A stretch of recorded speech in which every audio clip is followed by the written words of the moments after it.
Hello, welcome everyone to Kabbalah Explained Simply. Today we're going to talk about time, space, and motion, how Kabbalah knew that there was no time and space before scientists recently pretty much agreed that time and space do not exist.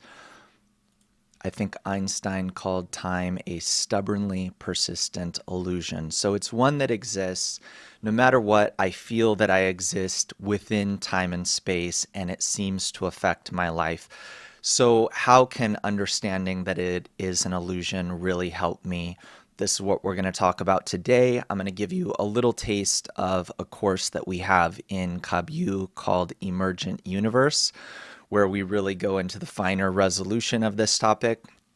But let's go and talk about some sources from Kabbalah that talk about how time does not exist as far back as at least 2,000 years ago. So here we have the Zohar. The Zohar written 2,000 years ago, at least before the modern 20th century, when scientists all agreed that time and space probably don't exist, which is highly not intuitive, right? It's against our intuition, but it is insightful, and according to Kabbalists, it is the truth. This is how mathematically it works out, that time just drops out of the equation when they try to come up with an equation of the universe. And yet we feel time. So why is that? We'll see. So there was no time before the world was created. Time only exists below. Below the upper world, meaning in our world, meaning in an imaginary perception of reality that we perceive through our five senses. If we had snake senses or some other kind of alien senses, maybe we would feel things differently. Maybe we wouldn't feel time at all. But in these five senses that the human has, and we don't really know how animals feel time, maybe they also feel time differently. But in our senses, we feel that time is something that we're living in, it's affecting us, it's happening. And here the Zohar says that there was no time before the world was created. We can actually open up every word here. Okay, so the world means, it comes from the word Halem, it means concealment, and it's the concealment of the spiritual reality that if you came to the wisdom of Kabbalah, even if you're listening to this broadcast, if you're interested at all, it means that you have this magnet inside you that is drawn to understanding not just this life, but what is the meaning of my life? What is this life for? Through this point, this inner sensor, a magnet, one is drawn specifically to the authentic wisdom of Kabbalah. And they kick to the side a lot of other philosophies, psychologies, even things that call themselves Kabbalah, and eventually find the true path. And like some homing sensor or some magnet, they feel this is my home. I don't know why, but as soon as that teacher, as soon as that book, as soon as I opened this book, I felt, okay, now this is what I'm searching for all of my life. And then they go into this work, which is not simple work, because we're talking about something very real. It's not something imagined that you fantasize that you're already in it, even though you're in this world of suffering. It is actually opening up an upper world, opening up this concealment that is called world. So they don't here mean the earth when they say world, right? They mean this entire universe from end to end, this perception that we're in of this universe.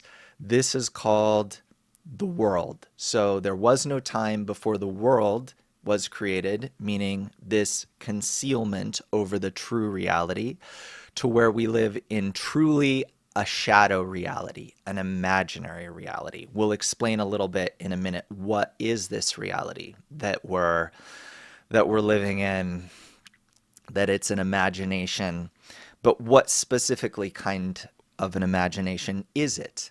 That has to be clarified. And let's look at a few more quotes. So this was the Zohar. Here's Ramban, another Kabbalist from around the year 1200, also said something that would have been wild to our scientists only a few centuries ago, a couple hundred years ago. Time is a creation. It too was created from nothing. So it doesn't have to be, it doesn't have to exist. It's a creation in itself. It's an imagination that I have, that I imagine that something, actually only this moment really exists. And in this moment, I'm as if born anew, but I'm born with all kinds of imaginations that things happened yesterday and maybe in previous generations, and once upon a time there was a big bang that created my universe. All that bursts into my perception in what Kabbalists call a reshimo. And the reshimo includes everything, this whole story that I tell. And maybe within this perception, there are also other people who tell corroborating stories about the reality, as I call it. And we all kind of agree together that we existed before and that we will exist in the future. And we agree on this lie, but it's a lie. It's an imagination. It all comes from this package, like a baby that's born into this world gets a package that includes everything, and mama and papa and grandma and grandpa start telling it stories and telling it that this is the truth and that's the truth. So it acquires this package when it's born. So too, us in each moment get a package that includes this feeling that I'm a certain age and lived and will die once upon a time, and so on and so forth. So all of this is one big movie, one big imagination that comes to me and gives me this impression so that I can live my life in such a reality. And let's see some more what the Kabbalists say. What else do they say about time and space? So here, Bala Sulam from about 100 years ago. So Bala Sulam says, before, he gives a definition, before and after. When speaking of a relationship of cause and consequence of the emanated beings, we express the cause by the term before and the consequence of that consequence by the term after. Okay, so again, here we don't need time really at all, just like the physicists say that when you try to devise an equation of the universe, like when you're, doing your please excuse my dear Aunt Sally or whatever, and you can cross out certain things on the top or the bottom of a fraction to simplify it. So when you simplify down the expression of an equation of the universe, time just cancels out like two x's on the top and bottom of a fraction. So here too, we can just imagine that time doesn't exist, and then what would I do then if time doesn't exist? Because all that there is before and after, cause and consequence. But where we have a big problem is with this idea of cause and consequence. This is a huge problem because in my life, I'm like a baby that if a light goes on and a switch happened to be pressed at that same time, it correlates the two actions, but it could be that on a remote control elsewhere, the light was turned on and it had nothing to do with that switch being turned. So we create all kinds of correlations. And even people who are not religious or believe in all sorts of mysticisms, we all do this actually. We all try to make sense of our life in this way. by correlating. Oh, because I did that, then something else happened. Maybe even because I did something in a past life, then that caused something in this life.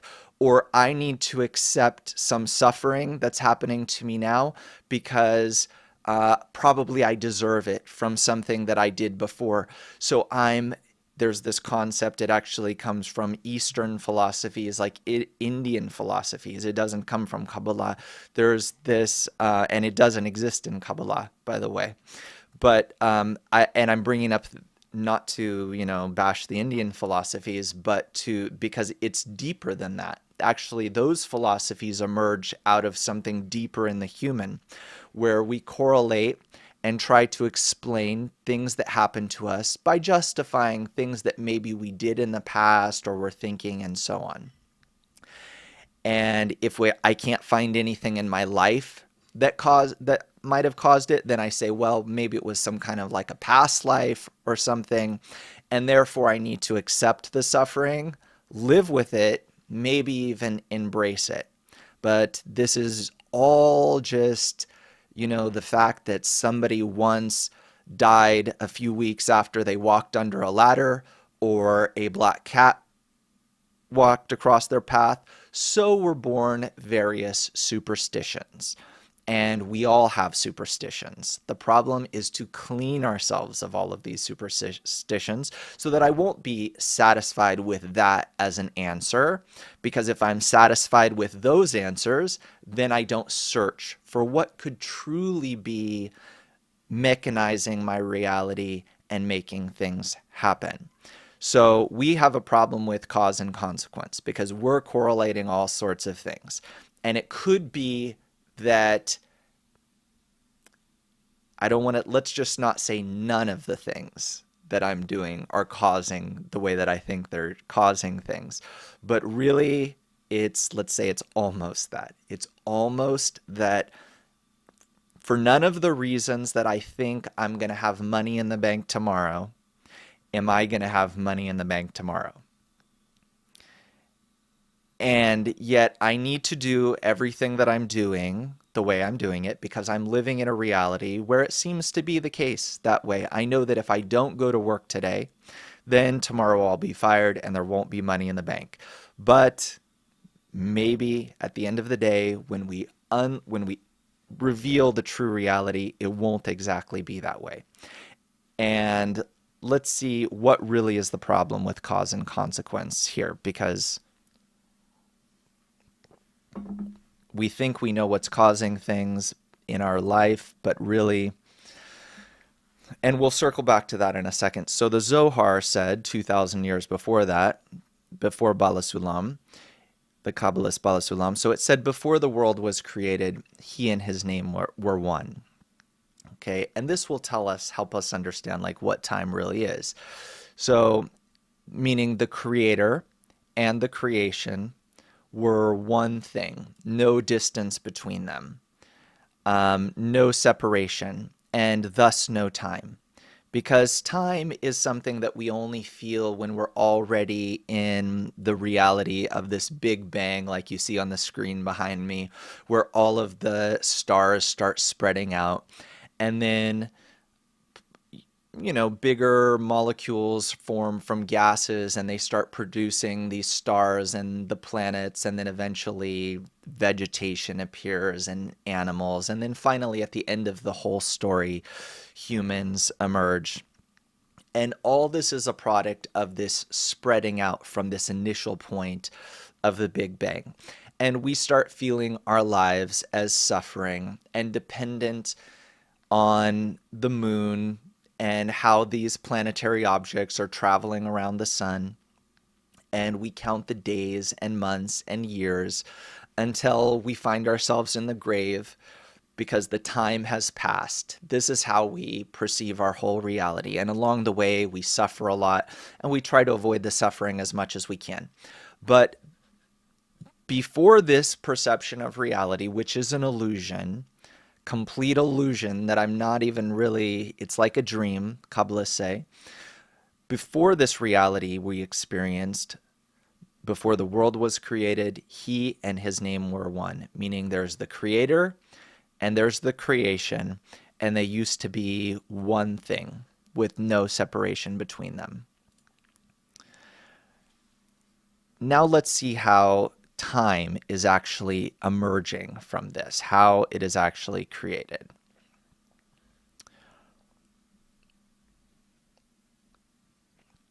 And yes, you can also write your questions into the chat, and I can see them from the chats on our social media, so you can write those in, and I will try to answer a few of those along the way, especially if they're really on topic. And then after this session, we'll have our private Zoom chat for CobbU students, and we can answer all of your questions there. Let's take a little break for a question before we move on to understand what time is. So Reality Expansion Vault asks, when will this time illusion cease to exist? Okay, good. We heard your question. This time and space will exist when it stops being useful for us. So it exists not just as an illusion that we need to pretend it doesn't exist. It exists for a reason. It's a in fact, let's look at this quote from, hold on, where do I have it? So I had, but maybe I lost it here. I had a quote from Rav Kook where he says, here we go. Time is a light. When one ascends, and this is exactly answering your question, time is a light. When one ascends above materiality, one is no longer bound by time. So, Reality Expansion Vault, you brought us to a really, really important point, which is that, so lights are actually the creations of the Creator. There, we experience our whole life through lights. That's all that's happening. And we perceive them as things, similar to how when you perceive a certain ice cream flavor as vanilla. So that's because you have certain receptors in your mouth that can taste vanilla. Okay, other creatures might not taste anything in this vanilla, but you are built in such a way they could taste absolutely nothing or something absolutely disgusting, depending on what sensors they're built with. And we, behind our senses, have a deeper layer through which we perceive even our senses. We have a deeper layer that's actually coloring those senses, making their existence. And this sensor that includes really all of our senses is our desire. That's the basis of all of the matter of reality that we see. And in this desire, we're able to perceive certain things and certain things we cannot perceive. And what is really outside of this sensor is called light. It could be vanilla light, chocolate light. It could be all kinds of flavors and experiences, but what we experience is light. Here, Rav Kook, a Kabbalist from about 100 years ago, who was a very good friend of Bala Sulam, actually, he said time itself is a light. So time is a creation, it's a perception, it's something that we're caused by the upper force, we're caused to have this feeling that time exists. Maybe other creatures experience it differently. They're all desire, mountains, grass, dogs, they're all desire. They maybe, because they have different vessels, don't perceive time or perceive it differently. But we have such a vessel in which we perceive that there's this thing called time, but it doesn't exist. So time is a light. When one ascends above materiality, which is something that we can do, one is no longer bound by time. So he feels himself as eternal, really in a state of I don't want to say like, well, I don't want to use any, I'm afraid to use any of the terms that will awaken other kinds of thoughts, but an eternal state, a sublime state, a spiritual state, the best of all possible states out of all of those which I can imagine, the things that I would like to happen. I would like to exist in those states. So this is something greater, higher by magnitudes and magnitudes. Really, time is the problem. Time is what's causing all of the suffering because time really, what is it? It's felt as the gap between the pleasure that I hope for a new car, a soulmate, some wealth, a vacation that's coming, just to be more comfortable, a little more comfortable. And maybe I can't get comfortable yet. Maybe I'm on a long car ride and I can't be. So I feel it as longer. It stretches out. And this is our whole life. We experience time by the distance between the state I'm in and the state I want to be in.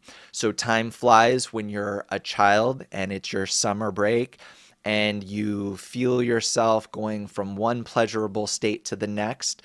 Well, the rapidity of pleasurable states happening at a certain frequency, this is what causes me to feel time flying. That's just a preview. That's just a preview. So that feeling where time really, where did it go? It disappeared. I was having such a blast. And then I go into the classroom in September as a child and time slows to a crawl.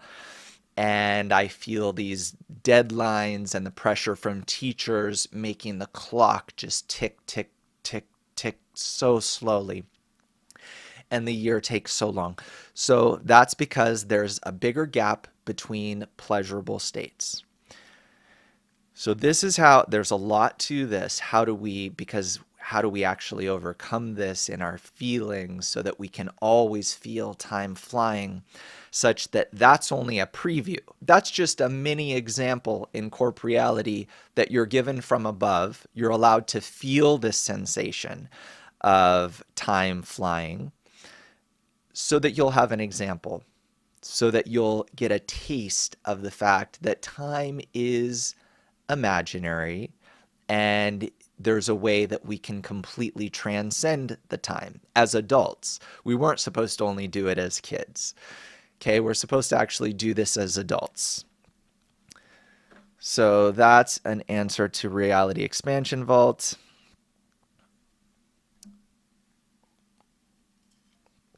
Andy Hodson's asking, how do we know that God had an intention? All right, so how do we know that? We don't know that because we're in a concealment. And as soon as we transcend this concealment, we reveal the Creator who is concealed. It's even worse than what you're saying, Andy. It's not how do we know that God had an intention. It's how do we know that there is a God? Because I should assume that there isn't a God. It makes a lot more sense. There's only a story that was told to me when I was born into this world that God exists, and I chose to believe that. Kabbalists don't believe. So what happened is there was a regular person just like you, and his name was Adam. And he lived in a world just like we all live in, and everybody was doing worldly things, sitting by the fire, hunting for some bison, whatever it was. And they were content with this life, having a few jokes around the campfire at the end of the night, feeding everyone, playing with their kids, regular stuff. They did their job, they took care of their family, and they were happy. He wasn't. He was okay with all that. He enjoyed all of it, but not enough. He had a bigger desire than the regular person. You could give him whatever you want. 1,000 bison, 1,000 kids, 10 wives. It didn't matter. You could give him whatever you want to fantasize about in this world. It wasn't enough for him because he had to know, why do I exist in this reality? He had what's called a point in the heart.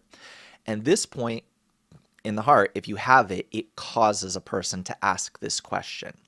It wants to know, this point wants to know how it fell into this imaginary reality and is stuck here and is just going to die here, just like any animal. I too, this animal human body, am going to die, be buried in the ground, and then what? This point that exists in me, unlike the rest of my desires, which are just like other people, the rest of my desires also just want football, beer, a vacation, go to the beach, and so on. But this point is like an alien that asks questions about an upper world. It might not articulate it that way, but that's really what it wants. This person, this Adam, he became the first Kabbalist, meaning he learned how to lift the concealment over reality that Kabbalists call world, Halem, concealment, where you feel you exist in this world only. He lifted it, and behind it, he revealed the creator of this world. It's called in Hebrew Borei. Borei is creator, but it also means come and see. Bo, u, re, come and see. That means don't believe, but come and see, meaning you don't have to believe anything. And please, it might even be better, it certainly won't be worse if you don't believe, but you have this point in the heart. That's totally okay. If you have these two poles, on the one, you can't have only one of these, you have to have both. On the one hand, I don't believe anything. I could be complete atheist. Don't believe, but I have a point in the heart. Those can exist together, two complete opposites, seemingly. And with this point in the heart, I will nevertheless go to the wisdom of Kabbalah, which Adam, the first Kabbalist, had to discover all by himself. That's very hard. That takes years, decades, really hard to do.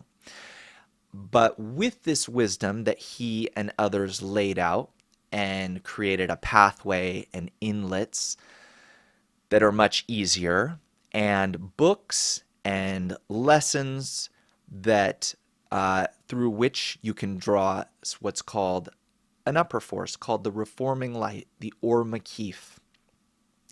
It's a light that is the most powerful force in nature that changes you on the inside and brings you to a state where your vessels are now different. Remember, you only taste vanilla, chocolate, but maybe in this same light in which vanilla, chocolate, food, sex, family, this world, planets, maybe in that same light that is showing you that, you could, with different internal vessels than you have now, you could reveal a spiritual world.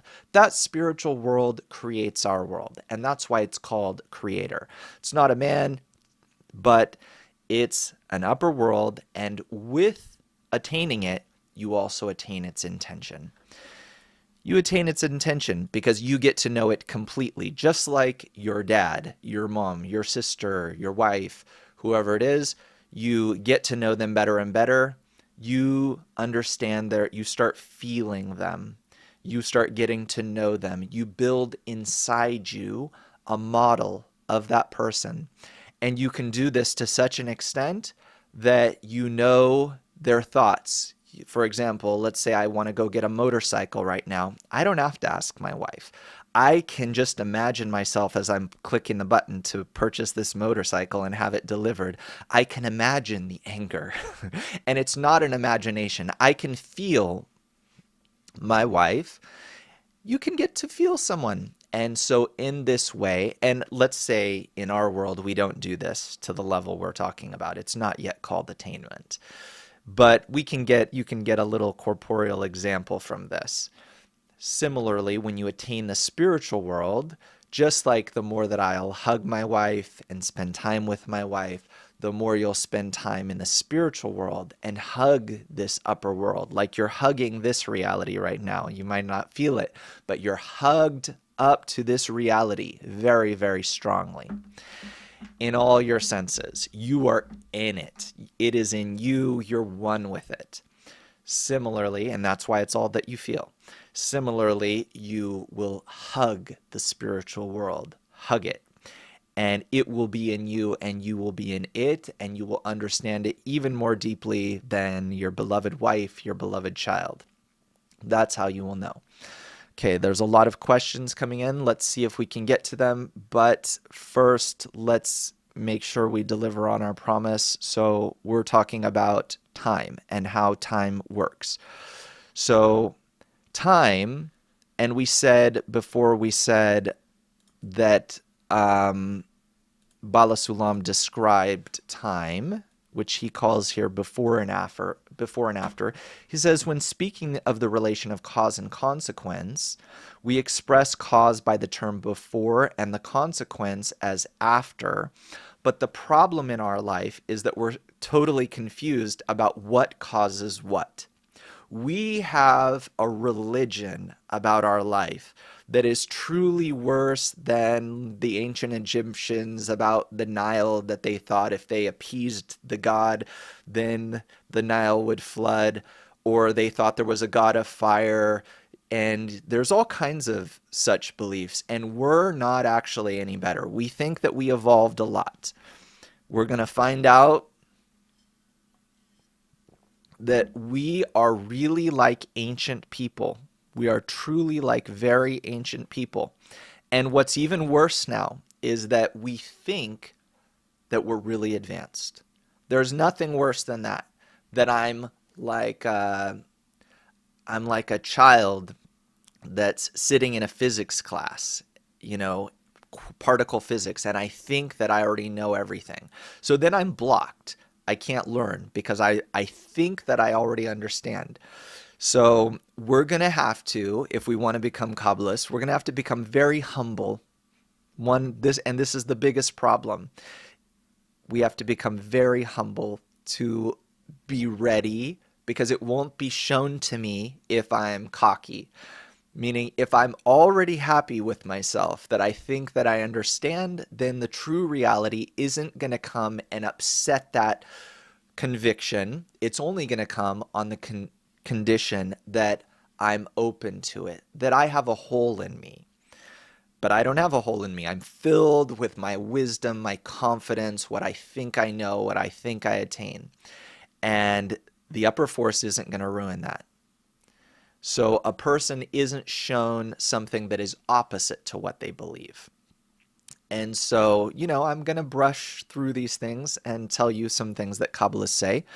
But until a person is open to it, that's the whole problem here. That's the whole problem, is that I'm filled up, like I just told the friend who asked before, I'm filled up with this reality. I'm filled up with beliefs, belief systems, religions. I might think I'm not religious. I'm full of religious speculation, superstitions, and some of those are just given to me by my senses, that I correlate the light switch with the light, but that's not what's turning on the light. So what is the problem here with Bala Sulam's definition that there's cause and consequence? Well, the problem is that time is actually not being determined the way we think, where this particle caused this particle and this particle caused this particle, this event, whatever it was in my life, but rather there's a whole state of all the things, say Big Bang in reverse. So the Big Bang came and spread all these particles around the universe, and there's a whole state of all of the particles of reality, every dust speck, every person, every desire. And they're all heading towards this state, this end, whole, beautiful, sublime state where there's no separation between us. There's nothing to do in science, politics, none of that. And it's not that we went and voted and so we got this president and then we'll vote again and we'll get another. No, because of the end state that needs to be. So this end state is determining the past. Okay, so the future is actually determining the past. So it's not my past life that I did something against somebody before, and so now I'm getting my karma back, and so I should suffer. No, I don't need to suffer. There's no reason for any suffering. Okay, so this is just, you can keep thinking that illusion if you want, but that's not the way reality is built. Okay, so these are religions that we have, and we have to clean ourselves of them. So the truth is that me and all the people that I supposedly wronged before actually exist together as one in perfection, along with everyone living, dead, and so on. And all the animals together, the Kabbalists write that in the end of correction, the wolf shall dwell with the lamb. They'll cuddle up together, the wolf and the lamb. And, you know, Putin and Hillary Clinton will cuddle. I don't know. Everybody will be all in one, not physically, but they will be in one internal hug. Like if my little daughter comes next to me now, my little 3-year-old, I don't even have to hug her. I feel in a hug with her right away. I just love her so much. And this way you will discover your little daughter in some corner of India over there, that they're more precious to you than an organ of your own body. And just as you long to see your little daughter, your little son, when they're far away, when that little baby went off to college and you miss them so much and can't wait for them to step off the plane, this way you will feel that there's novelty, some juicy delicacy in somebody who's over in Afghanistan, some person there in a cave at the corner of Afghanistan. You'll feel there's preciousness in each of these people.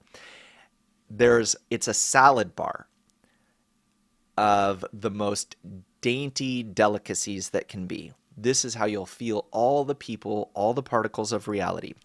That's what we're heading towards. Now, that's not to paint some heavenly, sublime picture, but just to know that that is what it's going for. What we're headed for.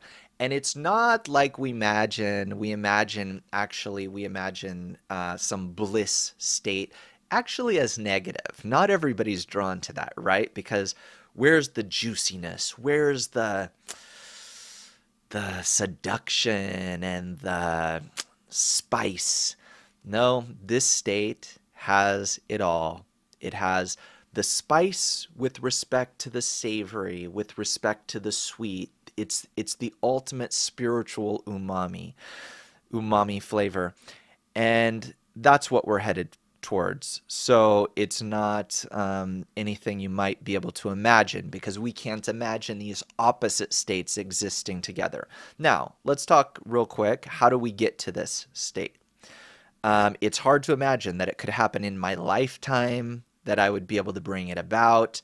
Certainly when we look at the world today, we see that, let's say, for example, a few years ago, it was unimaginable that there could be, say, anti-Semitism in America. Today, you see they are just killing people in the streets, right? We see countries invading each other, this country's bombing that country. Everybody's bombing each other, right? And if they're not involved in the bombings, then they're sending their weapons to do the bombing and silently, hoping for it to happen and waiting for it. And so everybody's in some kind of proxy war. Everybody's teamed up. We didn't think we would be at this stage, thousands and thousands of years after, say, Alexander the Great, the Romans, the Napoleon. We thought we grew. And like I said before, we didn't grow in the sense of our religious beliefs, our superstitions, black cats cause bad luck. Karma is the reason I'm suffering now because of something I did before. We're in all kinds of belief systems that get us by maybe on a daily basis, but it's just not the case. That's not why things that are happening. So I'm in a complete delusion of reality. And we have various delusions, like how we thought that we would be above war. Why would you have a war? Millions of people are going across some border over there in Eastern Europe and dying at World War One levels. In our times, don't we have drones at least that you could do everything with? No, no, send them across the border into the meat grinder. Okay, and I'm just saying this for us to understand, for us to finally accept, and we won't accept it, but because we can't. Our ego doesn't allow us to accept that we are not advanced. We did not grow. We are barbaric, like you can bring up whatever you want. Hitler's times, that's nothing. We have much worse capabilities in our inside of our hearts. So the fact that we think these are new times, these are now we're going to be nice to each other and it'll be rainbows and sunshine. No, it's not going to be. It will be worse and worse and worse. So I say this because we need to make it better. And as long as we're in a delusion that we're moral now and advanced and we don't have superstitions and we're going to go towards a time of just, strumming our guitars and flower wreaths on our heads and we'll hold hands across the world. They really thought that's possible. Now we understand, not at all. That will never happen. Not by any of the ways that we imagine. So we think if another president comes in, then they'll be able to solve it. This one in America also promised, on day one, I'm going to end you won't be able to end anything. And on the contrary, we see more and more and more and more wars. So not that you ended the war, but we multiply the wars. And that's what we'll see. We'll see what Bala Sulam said 100 years ago, a third world war, a fourth world war, hydrogen bombs, nuclear bombs, until there will just be a handful of people left in the world. And them, through terrible, unimaginable suffering, they will do the spiritual correction that we could actually just do right now. And it's not waiting on anybody else. It's in each one's hands. Each one, in his imaginary perception of reality, needs to do an internal correction and forget about all of the external corrections that you thought needed to be. Waiting for some president to finally get into office, waiting for some tax handout. If we want to be realistic and actually know that the light goes on by the remote and not by the light switch, then I need to use this internal remote that is inside of me that can actually change this picture of reality. So that's first of all humbling myself and understanding that this doesn't cause this, which causes this, which causes this, which causes this. Rather, there's an end state, the thought of creation, which is a state of perfection, which couldn't just be created perfectly to begin with. No, because that would be the heaven of religion. That would be the imaginary heaven. The one that not everybody wants, the bliss state, right? Where you feel like, okay, I'll be in bliss, but I'll be bored. No, we need a juicy state, and that couldn't be created just abracadabra.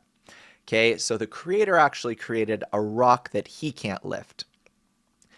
And in this end creation exists a combination of all the flavors at once, that though some of them are so-called bad in my perception right now, they're actually complementary, like a dish.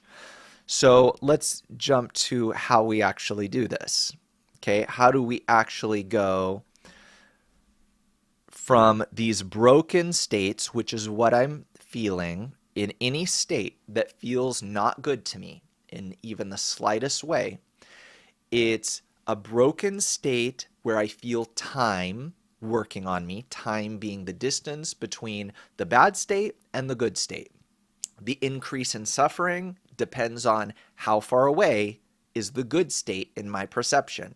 So how do I transcend this? You can actually transcend it in a way that you start feeling it a little bit like the child feels time flying during the summer.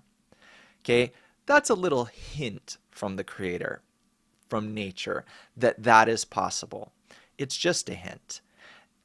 But you can actually feel that. You can follow this thread all the way up to I just feel this world barely. I exist in it. I can act in it like a person who exists there. But I'm like, I don't want to give a negative like Invasion of the Body Snatchers, but I'm existing here as an actor where my main, and nobody knows the difference. They see me just as a regular great guy. But in truth, I exist more in the upper world than I exist in this world. I feel this world, not that this world fades away and disappears. It exists just as strongly as it existed before.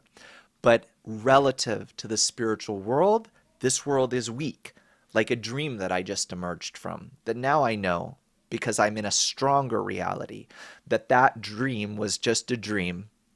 As real as it felt then, I'm in such a hard reality now that I feel that was the dream world. So this world feels relative to the spiritual world.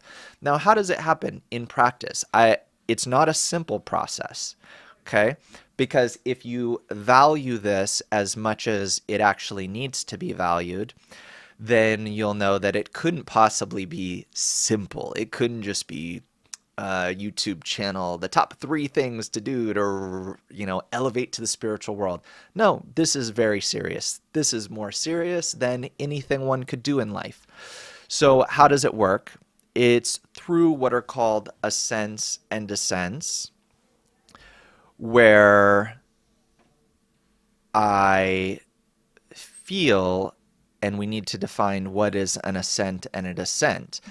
I feel a descent relative to this state, this whole state.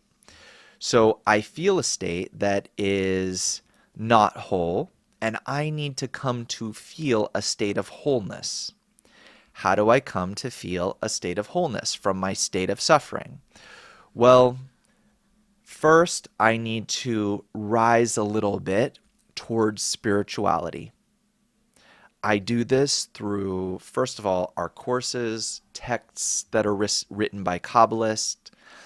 We have courses in Kabbalah, but basically it's to build an environment around me that influences me so much that I'll start feeling a taste of that spiritual reality. Like the child gets a taste of timelessness, I need to start feeling at least a taste of the spiritual world. At least something existing behind the curtain, that something is concealed. I'll come to that sensation and then I'll lose it. And then I come to that point of zero again, elevate to a higher level of connection with the spiritual world. Now I have more of a taste of it, and then I lose it completely. And I drop even lower. What does it mean that I drop even lower? I have a bigger desire now, because now I have a taste of spirituality and I have a taste for corporeality. So I still want everything everybody else does, even more so, but I also know about spirituality. I know, meaning I have a feeling, some kind of memory, reshimo, we call it a record that exists in me, and I want to attain more of it. So then I have to drop down below into baser desires, more desires, and again elevate up. And each time, what am I really doing?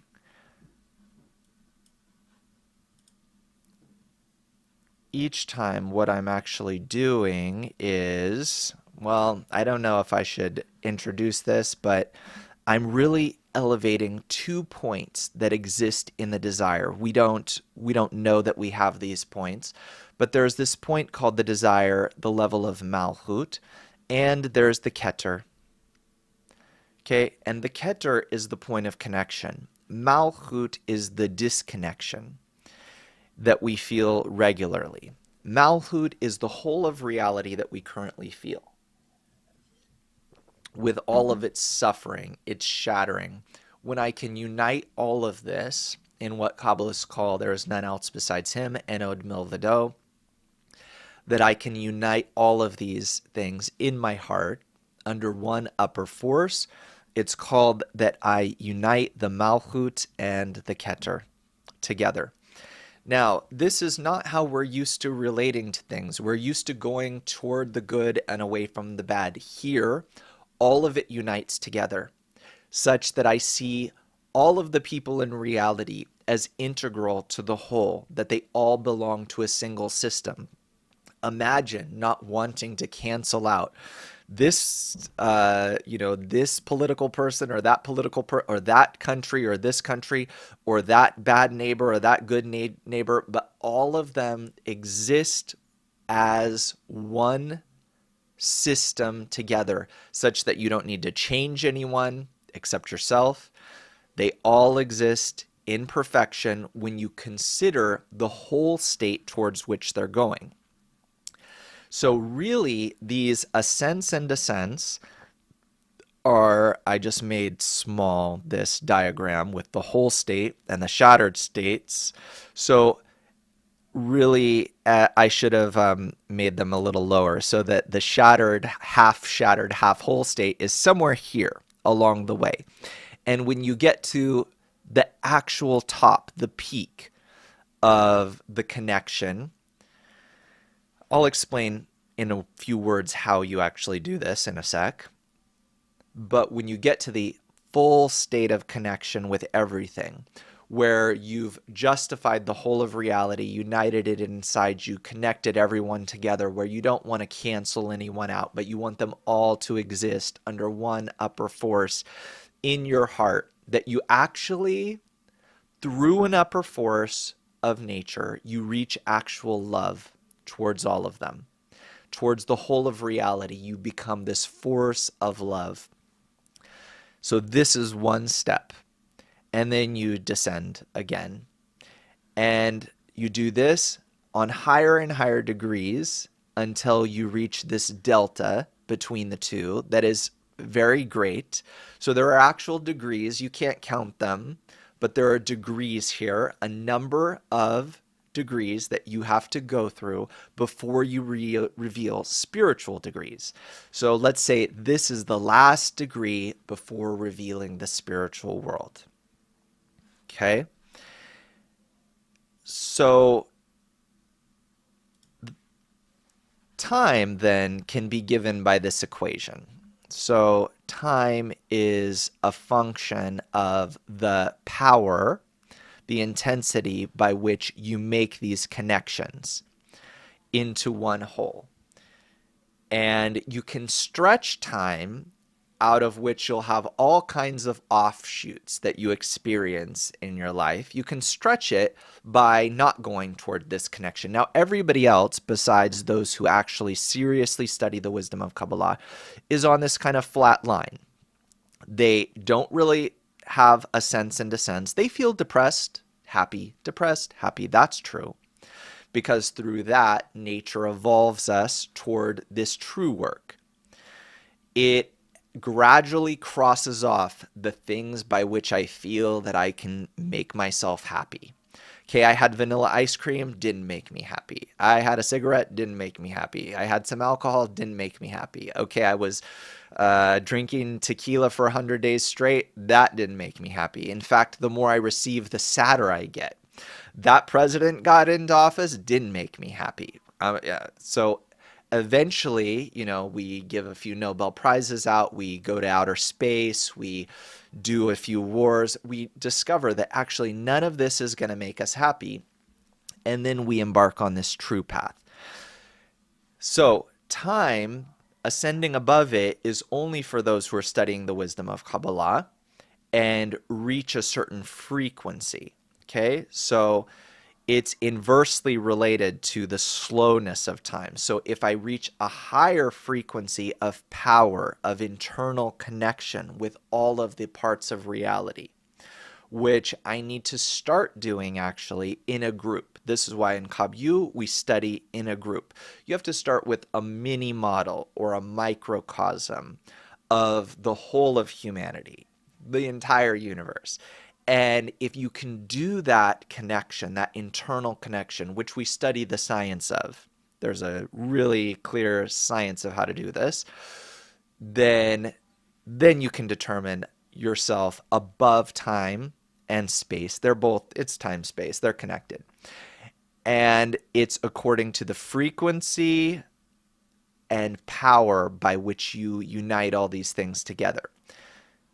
So you can also say frequency, so how many of these states you go through, multiplied by the height, how high they are, meaning how great is your ascent towards spirituality.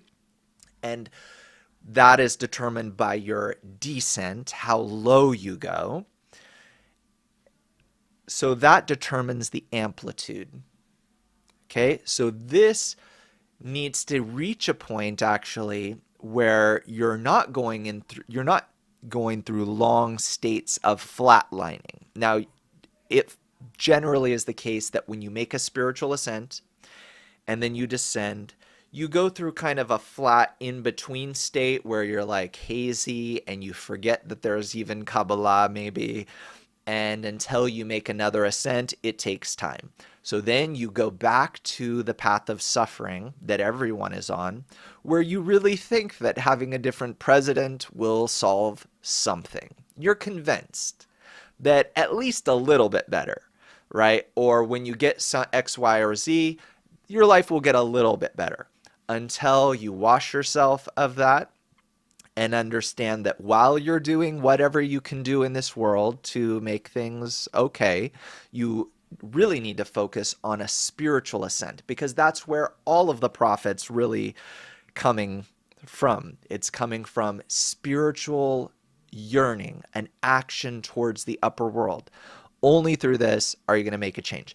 Now, time, ascending above it, is determined by closing the gaps between these states so that you go through fast. Only through the wisdom of Kabbalah, you learn how to make these ascents much more quickly. And it's in the closure between the gaps. Like we said, that the child during his summer, he feels timelessness because there's a frequency of states, like a flip book, where you flip it and you see a cartoon as if happening. So because these states are closer and closer together, you start feeling spiritual motion. So this is what we need to do. This is what we aim for in the wisdom of Kabbalah. This is what it means to study Kabbalah seriously. It's not just studying that you have like some belief system, some path that you're following there and you feel good about it. That's one thing. You could do it like that. Or you think there's some hidden mysticism there, some meditation, something like that. And you just like to open the books and look and imagine that there's some... Or you like to have the book even just on your shelf, right? Okay, but a serious Kabbalist, what it means to be a Kabbalist is to go between these states, the states of disconnection and connection, and to rise to connection more frequently. And by this, after a certain number of these connections and disconnections, eventually you start to unite the two into one, where you don't see one as bad and one as good, or one as depression and one as happiness. You unite the two into something that is above happiness, above depression. It's a great, exuberant joy. It's something we can't say joy, happiness. These are lame terms. It's spiritual elevation. So this is what we aim for. And like I said, what we just kind of ran through here is sort of a preview of a course we have called Emergent Universe in Kabbu. So you're welcome to join that if you'd like to know more. Thanks for joining us. Thanks for all your questions. And if you're a Kabbu member, then I'll see you in our private